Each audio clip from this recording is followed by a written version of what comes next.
আজকে বাড়িতে মুরগির গোশত রান্না করছি, তাও দুরকম ভাবে। আমি আজকে রান্না করব মাছ আর ডাঁটা দিয়ে, যার কারণে আমি ডাঁটা উঠাতে যাচ্ছিলাম। আব্বু বলল, থাক আজকে আমি একটা মুরগি নিয়ে এসে দিই, সেটাই রান্না করো।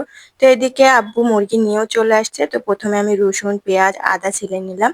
আর এখন মুরগিটা পরিষ্কার করে নিচ্ছিলাম। ভাবলাম যে চামড়াতে তেল আছে, ওটা নিব, কিন্তু পরে আর পারিনি, কারণ প্রথমে আমি ছিলে ফেলেছিলাম চামড়াটা। তো যাই হোক, মুরগিটা কেটে কুটে পরিষ্কার করে নিয়ে চলে আসছে। এখন মশলা সুন্দরভাবে কষিয়ে নিয়েছি। গোশগুলো দিয়ে আরো সুন্দরভাবে কষিয়ে নেব। তবে মুরগিতে জানো, লেবু দিলে গোশটা অনেক শক্ত এবং সুন্দর হয় খেতে। তো আমি এখানে কিন্তু লেবু দিয়ে নিই একটু। আর দেখো, গোশটা একটু কম মনে হচ্ছে না? তো এখানে আমি ঝোল দিয়ে দিয়েছি, আর বাকি একটু তুলে রেখেছি। এটা একটা কাজ করব। তো এই তো ঝোলে বলক উঠে আসছে, আর গোশটা হয়েও গেছে, আর নাম নিয়েছে।